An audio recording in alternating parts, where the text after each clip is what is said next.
Assalamualaikum warahmatullahi wabarakatuh. Selamat siang dan salam sejahtera untuk kita semua. Pada kesempatan kali ini, kami dari kelompok EMPA akan mempresentasikan hasil kegiatan kami pada mata kuliah pengembangan kurikulum yang diampu oleh Ibu Dr. Evi Segawati Ampri, SPD MPD. Adapun topik yang akan kami bahas yaitu implementasi kurikulum Merdeka di SD Negeri 60 Lembang. Sebelum masuk ke pemaparan materi, izinkan kami memperkenalkan diri terlebih dahulu. Perkenalkan, nama saya Ahmad Riyadi dengan NIM H0524339 selaku moderator.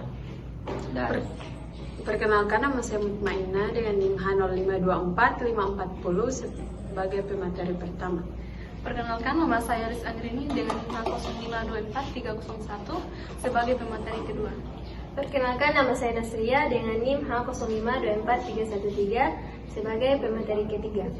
Perkenalkan, nama saya Bailin dengan NIM H0524329 selaku pemateri keempat. Perkenalkan, nama saya Wafi Ramadhani dengan NIM H0524321 sebagai pemateri kelima. Oke, baik, untuk memulai presentasi ini saya akan memaparkan tujuan kegiatan. Kegiatan observasi ini dilakukan untuk memperoleh pemahaman yang mendalam bagaimana penerapan kurikulum di SD. Secara khusus, tujuan kegiatan ini untuk memahami pemahaman guru terhadap kurikulum Merdeka, kemudian mengidentifikasi strategi pembelajaran, tantangan dan peluang yang dihadapi guru dalam penerapannya, dan hasil observasi ini akan dikaitkan dengan teori yang ada di buku pengembangan kurikulum rekayasa pedagogi dalam pembelajaran karya Hamzah B. Uno dan kawan-kawan tahun 2017. Sekian dari saya. Selanjutnya saya persilakan kepada rekan-rekan pemateri untuk memaparkan materinya. Baik, berdasarkan hasil observasi, guru menerapkan berbagai strategi pembelajaran yang aktif dan kontekstual. Guru kelas 4 menggunakan metode cooperative learning dan media pembelajaran berbasis video untuk menyesuaikan gaya belajar siswa. Sementara itu, untuk guru kelas 3 melakukan asesmen diagnostik untuk mengetahui kemampuan awal siswa, menyusun ATP secara bertahap, serta menerapkan pembelajaran berdiferensiasi. Guru juga menggunakan permainan edukatif, diskusi kelompok, dan proyek sederhana agar pembelajaran lebih menarik dan bermakna. Baik, saya akan melanjutkan materi dari rekan saya, itu tentang poin tantangan implementasi. Yang pertama itu kecenderungan siswa memilih kelompok dari teman dekat. Dalam pembelajaran, guru menggunakan metode cooperative learning. Nah, pada saat pembagian kelompok, biasanya siswa ini memilih teman yang hanya mau satu kelompok dengan teman dekatnya saja. Yang kedua, keterbatasan fasilitas seperti media audiovisual. Nah, pada saat guru ingin menerapkan pembelajaran sesuai dengan gaya belajar siswa, guru terkendala di sarana dan prasarana sekolah. Yang ketiga, perbedaan kemampuan dan karakter siswa. Dan yang terakhir itu penyusunan ATP atau tujuan pembelajaran yang menyesuaikan kebutuhan siswa. Nah, ini membutuhkan waktu yang sangat lama. Sekian. Oke, di sini saya akan menjelaskan peluang dan manfaat dari penerapan kurikulum Merdeka di SD. Pertama, guru memiliki kebebasan menyesuaikan pembelajaran. Kedua, siswa lebih aktif, berani, dan kreatif. Ketiga, pembelajaran lebih menyenangkan dan kolaboratif. Dan yang terakhir, nilai-nilai profil pelajar Pancasila seperti gotong royong, mandiri, dan bernalar kritis tercermin dalam kegiatan pembelajaran. Baik, di sini saya akan menghubungkan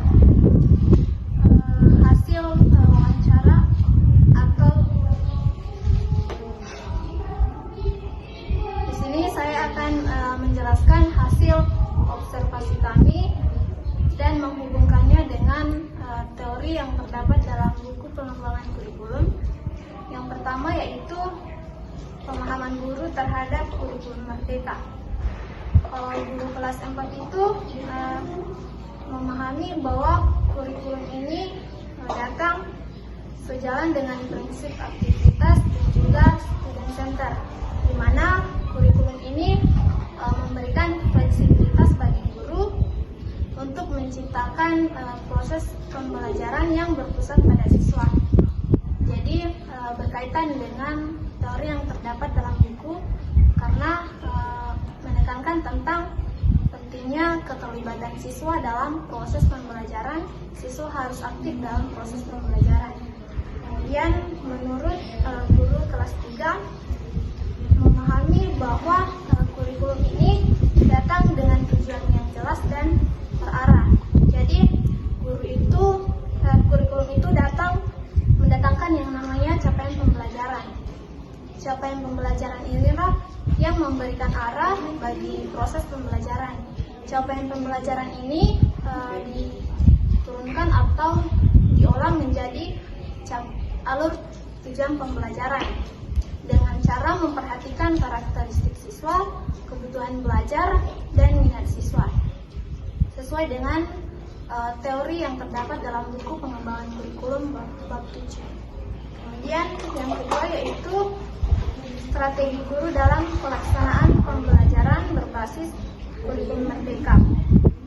Kalau guru kelas 4 menerapkan yang namanya cooperative learning sebagai strategi utama. Strategi ini menekankan tentang pentingnya kerjasama. Ketika guru dalam proses pembelajaran membagi siswa dalam bentuk kelompok, maka ditekankan yang namanya kerjasama dalam kelompok. Bagi yang sudah mengetahui, membantu temannya yang masih kurang tahu. Hal ini sangat berhubungan dengan teori yang terdapat dalam buku pengembangan kurikulum yang menekankan tentang pentingnya kerjasama atau kolaborasi. Kemudian guru kelas 3 menggunakan sebelum mengatur yang namanya strategi pembelajaran, guru kelas 3 melakukan yang namanya asesmen diagnostik di awal atau sebelum masuk ke dalam proses pembelajaran untuk mengetahui karakteristik siswa, kemudian kebutuhan belajar siswa dan minat siswa. Kemudian guru ini menyusunlah yang namanya strategi pembelajaran berdiferensiasi. Kemudian yang ketiga yaitu tantangan yang dihadapi guru dalam mengimplementasikan kurikulum merdeka.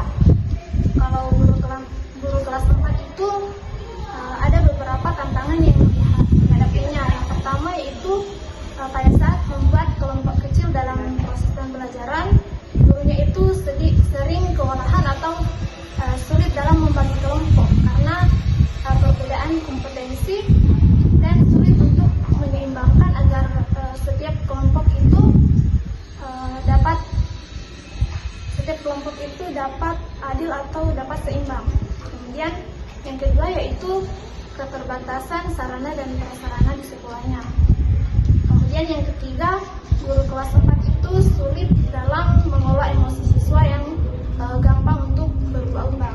Kemudian kalau guru kelas 3 itu tantangan dalam mengimplementasikan kurikulum merdeka yaitu karena di kelas 3 itu siswanya masih kurang mampu untuk membaca. Masih ada yang belum lancar, bahkan belum bisa membaca. Jadi guru itu lebih fokus pada siswa yang belum bisa membaca. Kemudian harus lebih memperhatikan siswa tersebut. Kemudian yang keempat itu peluang dan manfaat dari penerapan kurikulum merdeka di SD. Kalau di kelas 4 itu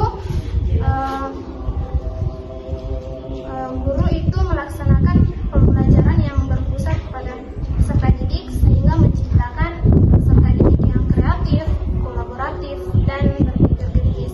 Begitu juga dengan guru kelas 3. Jadi kurikulum merdeka ini memberikan dampak yang positif dalam proses pembelajaran bagi guru kelas 4 dan guru kelas 3. Terima kasih. Oke, baik. Jadi adapun kesimpulan dari hasil observasi dan wawancara penerapan kurikulum Merdeka di sekolah dasar terbukti memberikan dampak positif pada proses pembelajaran. Guru mampu menyesuaikan kegiatan belajar dengan kebutuhan dan karakter siswa, sehingga pembelajaran menjadi lebih bermakna dan berpusat pada siswa. Beragam metode aktif seperti diskusi, permainan edukatif, dan proyek kelompok membantu meningkatkan partisipasi dan kreativitas siswa. Meski ada tantangan seperti keterbatasan media dan perbedaan kemampuan siswa, guru tetap berupaya menerapkan prinsip pembelajaran efektif secara keseluruhan, sehingga kurikulum Merdeka membantu membentuk siswa yang mandiri, kreatif, berkarakter, dan siap menghadapi kehidupan nyata. Sekian, saya kembalikan ke moderator. Baik, terima kasih kepada rekan-rekan pemateri yang telah menyampaikan materinya. Demikian video presentasi mengenai implementasi kurikulum Merdeka di sekolah dasar.